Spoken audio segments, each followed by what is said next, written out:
Hello and welcome to Britain's Best B Roads. This channel is about driving on great roads across Britain in great, interesting cars. So today we are driving on the A706 between Forth and Break in Shotts, which is not a particularly great road, I'll be honest. And the car that we're driving in is a 2013 Audi Q7. What do you mean it's not an interesting car? Okay, I'll be honest, I never intended to film this car. It is the family car, but it is actually quite an interesting car. There's two generations of the Q7. The generation 1 is based on the Volkswagen PL71 platform, which we saw for the first time in the Audi Pikes Peak concept car. If you haven't heard about that car, you can Google it. It's really cool and a pretty big deal. And the second generation of the Q7, the platform is the same platform on which the Bentley Bentayga, the Porsche Cayenne, the Lamborghini Urus and the Volkswagen Touareg are all based. So my point is, this car has pedigree. It is the result of tens of thousands of hours of Volkswagen Group know-how. So it's a pretty well sorted car. The first generation, referred to as the Type 4L, was made between late 2005 and 2015 with a facelift in 2010, and the second generation came out in 2015 and is still with us. But we'll talk about the first generation in this video because, well, that's the car that we've got. The engines that were available in the first generation petrol engines, you had a choice of a couple of 3-litre supercharged V6s, a 3.6-litre V6, or the 4.2-litre V8 that you could also get in the Audi A8, etc. Power ranged between 270 and 350 brake horsepower. The diesels, which are obviously much more common, you could have the 3-litre turbocharged V6, which is this one, that produced 240 brake horsepower, a 3.6-litre twin turbo V8, or the swivel-eyed mad lunatic that was a 6-litre twin turbo V12 diesel that produced around 500 brake horsepower.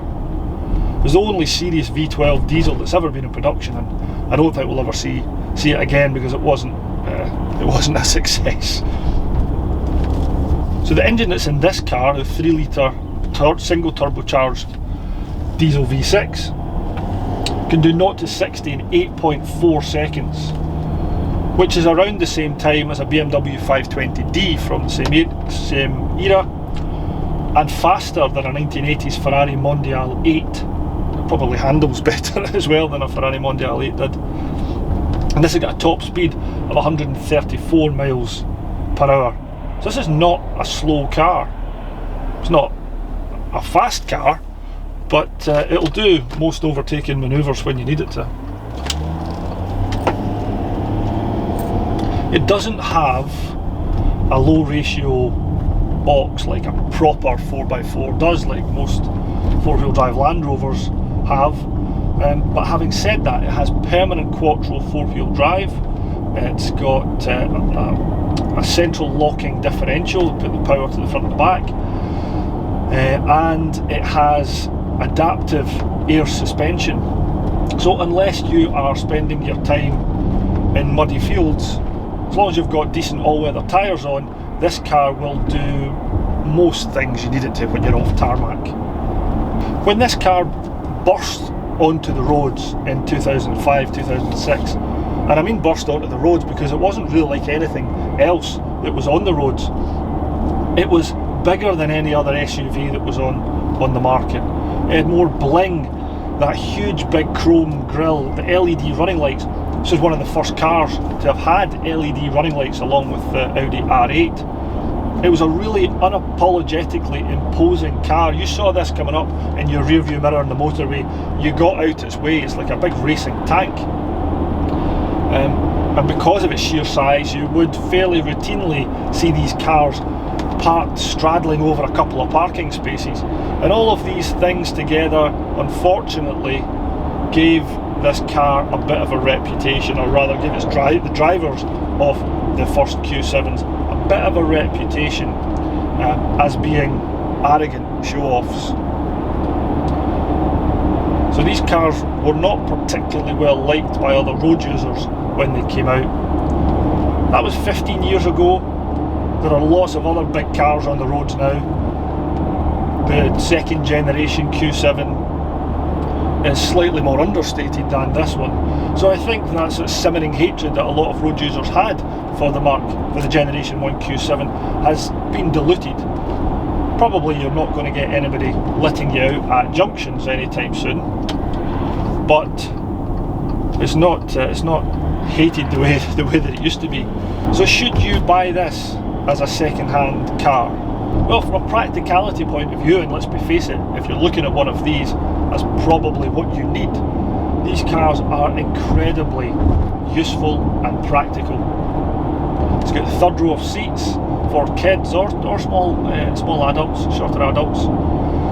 When the third row of seats are up, it's still got 330 litres of boot space, which is pretty good. When the seats are down, we've actually got 770 odd litres of boot space,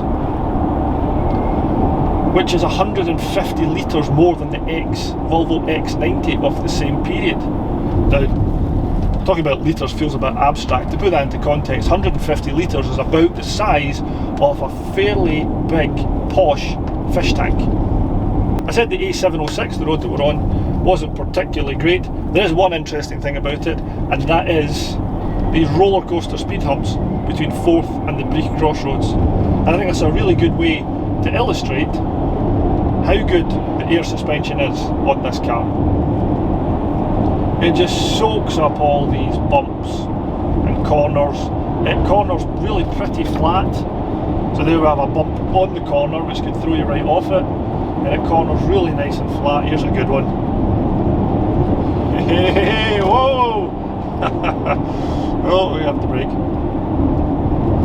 But the suspension on this is really smooth and clever. And I can thoroughly recommend, if you want to save money, because you can't go to roller coasters, they're all closed just now, you can come in this little bit of road and drive up and down it a few times. That'll keep the kids entertained. This car is a really comfortable car to spend time in. This particular one has the optional extra Audi exclusive leather pack. It has the internal carbon pack. It did have 21-inch alloys fitted onto it, which I've taken off and put 20s on, which are a lot more comfortable. It's got the air suspension on it. It's a really comfortable place to spend many miles of driving. The performance of this car is actually pretty good too. You think it's well over 2 tons. We talked about its 0 to 60 time. With automatic gearbox that's paired to this engine, it's pretty good. So pre-2010 it was a 6-speed automatic, which is okay, but this 8-speed Tiptronic is far better.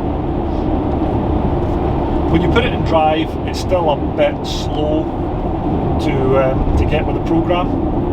I'll show you just now. We just slow down a bit. So we're doing 40 miles an hour in drive. We're in 8th gear, so we're top gear. If I put the foot down, okay, it went to 5th originally, then down into 4th, now back up into 5th. So it takes a little bit of time for it to throw a few cogs down and get going. Different story if you put it into sport. So we'll do the same, put it back into sport. Oh, way down into 3rd straight away. And away we go. Revs right up to 3.5 before changing up. And we are moving along quite nicely. It's also got the flappy paddles, which are really good. The way I tend to drive it is put it into drive, and when you are coming to a tight corner or going up a hill or you know you're going to overtake, is pull it back a few on the flappy paddles, and it'll just give you that instant boost that you need. You don't have to even switch it across. You can do it while it's still in drive, and what it will do is, though, if it's still in drive, you haven't put it onto the Tiptronic manual setting, then if you change it down a couple of gears, it'll do it for you, but then if you don't vary your foot on the pedal, it'll, after about 10 seconds, it'll just change it back to where it thinks the gear should be. So if you know you're coming to a series of corners and hills where you're going to be up and down the gears, you're better just clicking it across and using the manual Tiptronic. So about running costs for this car, it's over 2 tonnes, 3 litre V6 diesel. You're not going to get the same running costs as if you were running a little 1.2 litre Corsa. Having said that, on a long run on a motorway, sitting high 60 miles an hour, if you're not carrying a full load, you can get 40 miles to the gallon in this car. Most typically though, in a long run, you'll get high 30s. Around town, not so good, you're looking at probably around 20 miles to the gallon.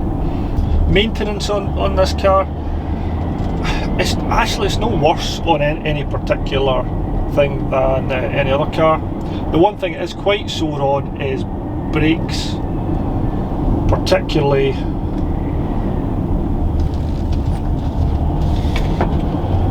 at the front, just because of that weight all being thrown forward. So you can probably budget to have to change the brake pads whenever you change the front tyres. It's quite so on the front tyres as well for the same reason, so you'll be looking at changing the brake pads and tyres potentially every 8,000 miles. Again, depending on how you drive it, what sort of roads, what sort of weight you're carrying in the car. But it's not prohibitively expensive. A set of front brake pads, £80. A set of front tyres, you're looking probably about 300 to 400. In terms of reliability, the thing to bear in mind is that even though you can buy these cars now for as little as £5,500, but there's lots at around 10,000. When this car was new, it was 40,000 plus. In this particular car, with pretty much every spec on the list ticked, so it's over £60,000. So although you can buy these cars relatively cheaply now, when things do go wrong, and they will, you've got the repair costs of a 40, 50, 60,000 pounds car. So you have to keep that in mind. They are generally reliable, particularly the later models that you go for. Little things have been ironed out on them. The engines and gearboxes, particularly the engine in the 3 litre V6 diesel, is pretty robust, it's well understood. The more common things to go wrong is actually the air suspension, which is not hugely expensive to fix. All the components, you're probably talking best part of £400 or £500. The labour on it would be expensive to fix though. And the electrics, purely because it has so many electrics in this car, just about everything is electronic, and the cars are getting on in age now. We've had this car for about 15 months, and in the 3 months after we bought it from an independent garage in Glasgow, the front indicator repeater stopped working. That had to be replaced. It's not a particularly cheap unit, LED. The binnacle here, all the lights started flashing and pulsing on it, not warning lights, just the backlight. That's a sealed unit, so it had to be taken out and sent away to be reconditioned. The headlight washer on the front driver's side started leaking, so we had no washer fluid. That had to be fixed. So lots of little, just age-related things going wrong on the car, which if I'd bought the car privately or bought it without a warranty, these would have been quite expensive things to get fixed, some of them. So back to the question, should you buy one of these as a second-hand car? Well, if practicality is a big thing for you, you need space and you need the flexibility of the space to be able to put that third row of seats down, or even the second row of seats, and then it is like a van back there. And if you like a comfortable, luxurious car that has a bit of performance about it and looks good, I think now, in certain specs, this car does look good, then yes, I think this could definitely be a possibility for you. My advice though would be, buy from a garage, buy retail, don't buy private, because things will go wrong. The only exception I would have to that rule is if you know how to fix these cars yourself, or you have a local garage where the mechanic knows how to fix these cars when things do go wrong, and the price you pay in a private sale is a pretty big discount to a comparative car at a retail garage, then okay. But if you buy from a garage, the next thing I would say is definitely get a warranty, at least 6 months with it, and buy from a garage that is, if it's an independent that's local to you, or if it's a chain, they have a garage relatively local to you where you could take it to get fixed, because things will go wrong on this car within the first 6 months that you get it. You want it to be covered by a warranty, and you want that warranty to be one that you can actually use without it giving you a massive headache of having to take the cars back hundreds of miles to the garage. Other bits of advice on buying this car, well, like any car, I would go by condition and service history rather than necessarily mileage or even the age. I'll mention that in a minute. If these cars have been well looked after and they need to be serviced properly according to the manufacturer's schedule, then they can do well over 100,000 miles without really any major issue at all. And the last bit of advice is go with the latest model of car that you can afford. If you're going for a Generation 1, if you can get into the facelift version, which is 2010 and after, then it will be a better car, generally speaking, than the original ones. And even within that, go for as late a car as you can get, because Audi continued to make little improvements. That's it for this video. Thank you very much for watching. I hope you enjoyed it. Please tune in for the next one. Bye bye.